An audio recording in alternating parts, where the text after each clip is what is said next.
Picture this. It's 2 a.m., pitch black outside, and I'm jolted awake by the sound of splintering wood and a V8 engine roaring like a wounded beast. My neighbor, the HOA queen, just plowed her $120,000 BMW through my barn, drunk as a skunk. By sunrise, I had her car dangling from a military helicopter, 1,500 feet in the air, glinting in the dawn light like a trophy of pure, petty revenge. If you've never seen a suburban dictator's prized ride airlifted while she screams in her pajamas, well, stick around, this story's gonna be one for the books. My name's Jake Ramsey, and I live on a 20-acre slice of paradise in Redstone Valley, Colorado, a place where the barns have stood since Eisenhower was president, the pastures roll out to the horizon, and the air smells like hay and freedom. I've got 5 horses, including Daisy, a 16-year-old mare I rescued from a kill pen, all ribs and dull eyes, now fat and sassy, nuzzling my shoulder every morning. My days start at 5:30, brewing coffee strong enough to wake the dead, feeding the herd while the roosters next door crow like they're auditioning for a choir. After 12 years in the Army, dodging bullets in places where peace was just a buzzword, this ranch was my sanctuary, a hard-earned quiet where the only drama was whether the hay guy would show up on time. That peace lasted for years, until she showed up. Her name was Karen Whitaker, 50. Fresh off her 3rd divorce, or so the grapevine said, and the new president of the Meadowview Estates HOA. See, a developer had swooped in, turned the farmland around me into a sea of beige McMansions, and with those houses came the HOA and Karen. She rolled into her 5,000-square-foot palace, drove a gleaming white BMW she had washed twice a week, and strutted around in power suits like she was running Wall Street, not a neighborhood of 250 homes. I met her on a Saturday while I was shoveling manure, my boots caked in the good stuff. She stood at my gate, nose wrinkled like she'd smelled a landfill, and said, "Mr. Ramsey, we need to address your livestock issue and its impact on our community's aesthetic." I explained, calmly, mind you, that my ranch was zoned agricultural, predating her HOA by decades, with permits tighter than a drum. She just flashed this smile, cold as a January wind, and said, "We'll see about that." I should have known then she wasn't just a nuisance, she was a one-woman wrecking crew. The first violation notice hit my gate on a Monday. A neon yellow slap in the face whining about animal odors and excessive neighing. My buddy Mike, who flew choppers for a living after we served together in Iraq, brought it over, chuckling at the absurdity. I sent back a polite letter, certified, with copies of my permits, the grandfather clause, and a nod to Colorado's right to farm laws. Figured that'd shut her up. Boy, was I wrong. Karen unleashed a paper blizzard, daily notices, each dumber than the last. My grass was too tall, though my whole property zoned AG. My fence was the wrong shade of brown, built before she was born. My hay truck was a commercial disturbance. Never mind, it's been coming for 25 years. By month's end, I had 52 notices stacked on my kitchen table. Fines climbing from $50 to $750 a pop, totaling more than my mortgage. Mike sat there one night, beer in hand, flipping through them. "Jake, I saw less red tape in Baghdad, and that was a war zone. This lady's running the HOA like it's her personal empire." I tried to keep cool, sticking to my routine, coffee at dawn, horses fed by 6, checking the gate for Karen's latest love letter. But her HOA logo started getting under my skin, making my hands shake like they did when I was under fire overseas. At night, I'd lie awake, crunching numbers, wondering how long my savings could hold out. One evening, I sat in Daisy's stall, her warm breath on my neck as she munched hay, and I whispered, "I'm sorry, girl. I swore you'd never lose another home, and I'm not breaking that promise." My voice cracked, and I felt that old tightness in my chest, like when we lost a guy to a roadside bomb in Fallujah. This wasn't just about me. It was about the life I'd built, the animals I'd sworn to protect. Then Karen kicked it up a notch. One Thursday, as the mountains glowed orange at sunset, she showed up at my door with a lawyer, some slick guy named Preston in a suit that cost more than my truck. Her perfume hit me like a chemical attack. "Mr. Ramsey," she purred, "this is about your illegal livestock operation. You have 30 days to clear out your animals, or we'll slap liens on your property, rack up fines, and foreclose." Mike, who'd been fixing a fence, some vandal, gee, Wonder who had smashed the night before, leaned in the window and whispered, "This just got real, brother. Want me to record?" I gave a nod. Knowing Colorado's one-party consent law had my back. Preston spread papers on my table like he was planning D-Day, claiming my horses violated HOA covenants, grandfather rights be damned. I kept my cool, voice steady from years of keeping it together under worse pressure. What covenants? My ranch was here before your HOA was a twinkle in a developer's eye. I've got legal protections up the wazoo. Karen leaned in, her eyes unnaturally wide, pupils like pinpricks. Rights can be challenged, Jake. Your horses are tanking our property values. Every day they stay, we lose thousands. Mike stepped in, phone rolling, grinning like he was about to pull a stunt in Mosul. Hey, Karen, smile for the camera. Hashtag HOA tyrant goes wild. Am I right? Her face turned tomato red, Botox and all. You can't record me. That's illegal. I'll sue you too. Mike laughed, sharp and mean. Actually, sweetheart, I can record anything on Jake's property with his say-so. Colorado law. Look it up. Funny, you're so big on rules but don't know him. Preston whispered something that made her madder. And she stormed out, heels stabbing my floor, screaming, "This isn't over, Ramsey. I'll make your life hell." Mike clapped my shoulder as they peeled out. Lady thinks she's scary? I've been shot at by guys with RPGs. Her hell's got a wine bar and Wi-Fi. I hit the internet hard, digging into HOA laws, my laptop burning my thighs. Turns out Karen won her presidency by 5 votes in an election where barely anyone showed up. Her buddies filled the board, a clique that smelled like a hostile takeover.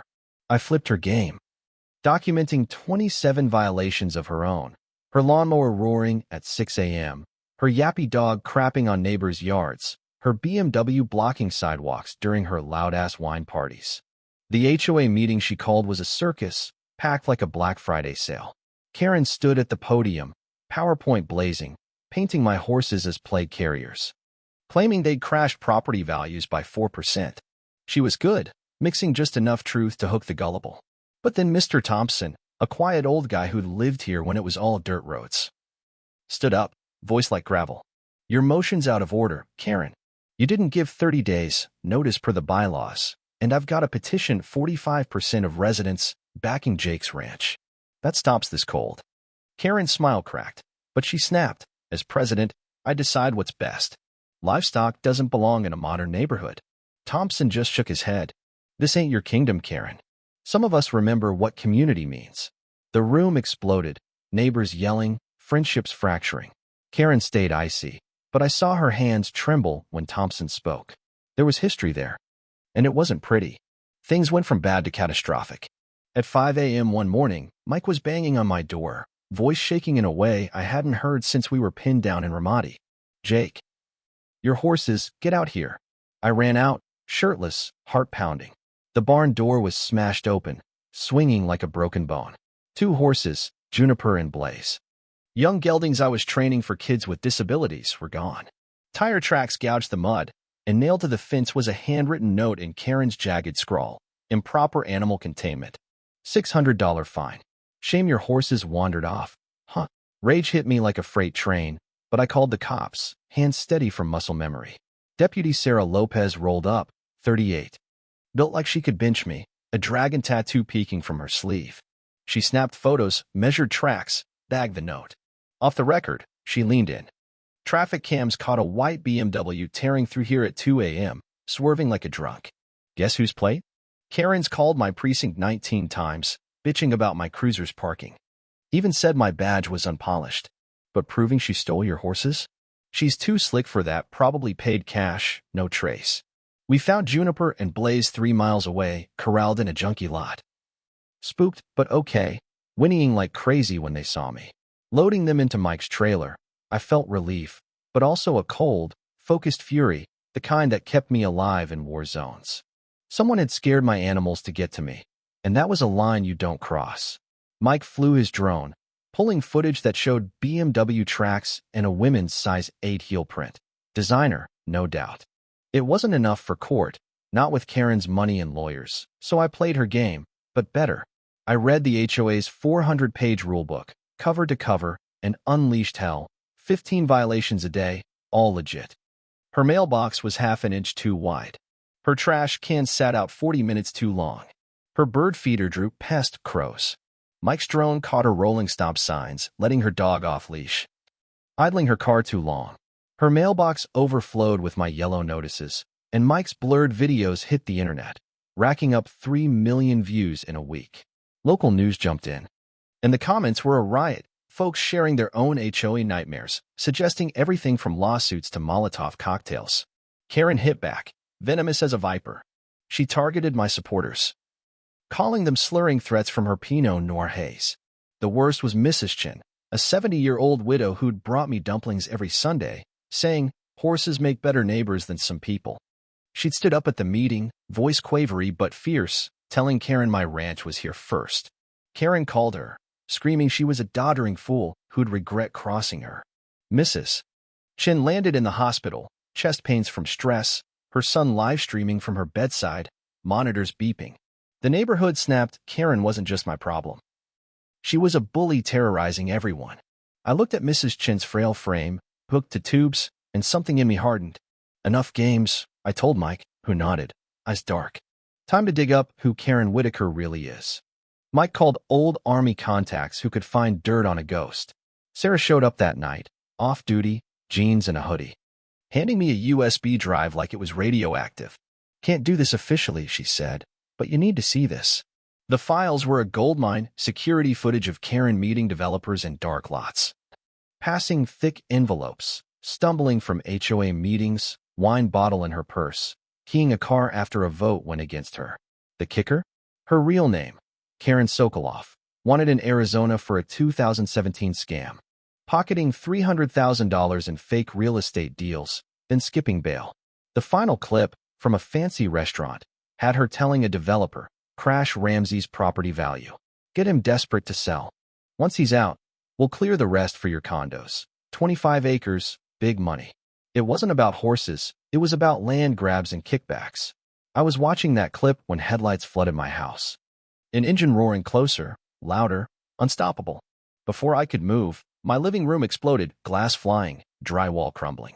Karen's BMW sat in my kitchen, hood crumpled, steam hissing. She staggered out, dress torn, mascara streaking, clutching an empty wine bottle. "You ruined me, Ramsey," she screamed, swaying. "I was supposed to win. I'm the president." It was like a bad movie, my home trashed, her car's headlight stabbing the ceiling. I called 911, keeping my distance. She was unhinged, maybe dangerous. Mike burst in, live streaming. "Folks, the HOA which just drove through Jake's house. This is live, people." Sarah arrived in pajamas, badge clipped on, breathalyzer in hand. Karen's reading was a record breaker. "Karen Sokoloff." Sarah said, "You're under arrest, DUI, reckless endangerment, property destruction, and that Arizona warrant you thought was buried." Karen went pale, slurring.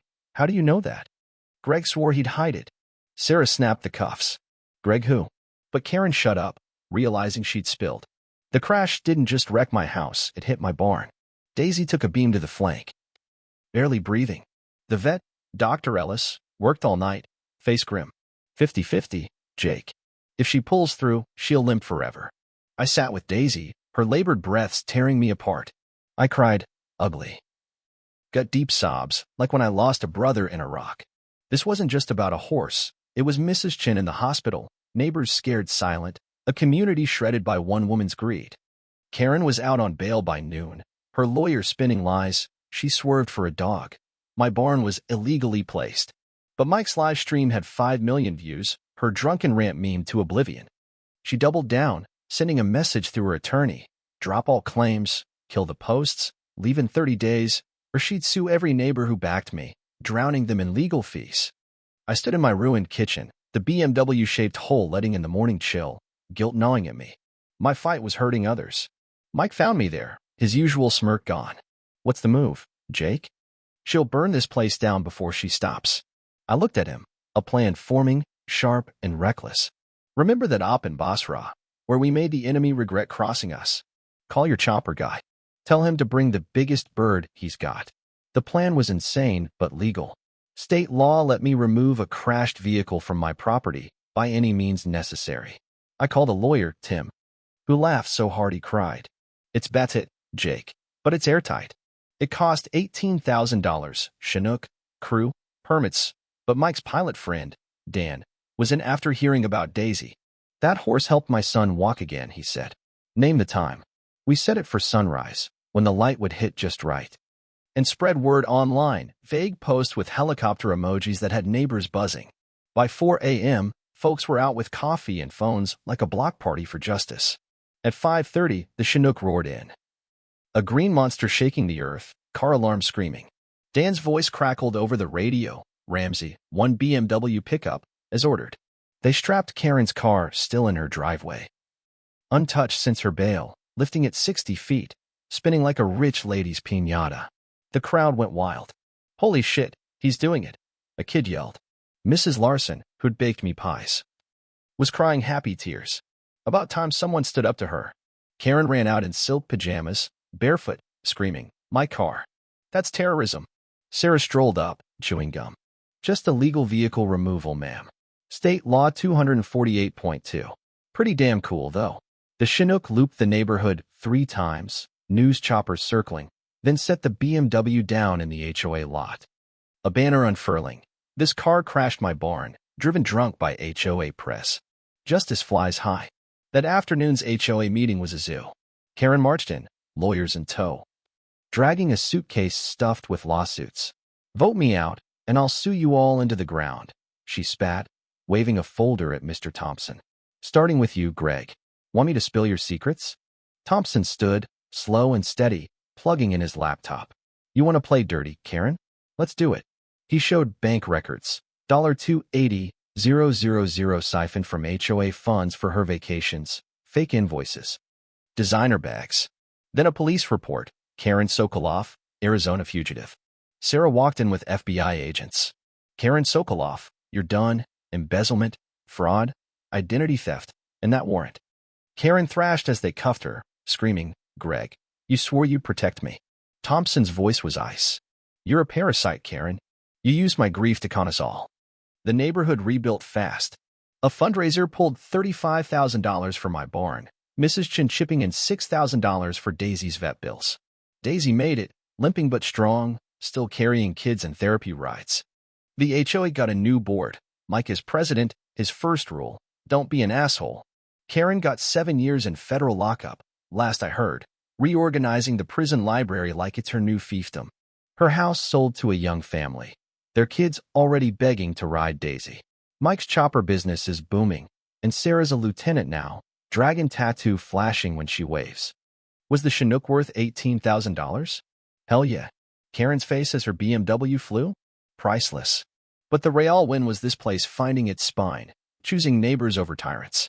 If you're fighting your own HOA bully, document everything, know your laws, rally your people. And if push comes to shove, well, Mike's got a helicopter. Just don't say it's for moving cars. So, what do you think? Was I right to go full shock and awe, or should I have played nice? Drop a comment. Tell me your HOA horror stories, or just say where you're watching from. Hit that like button. Share this with anyone who's ever been screwed by a petty dictator, and subscribe for more tales of justice with a side of chaos. Sometimes, the high road's 1,000 feet up, and I'm damn glad I took it.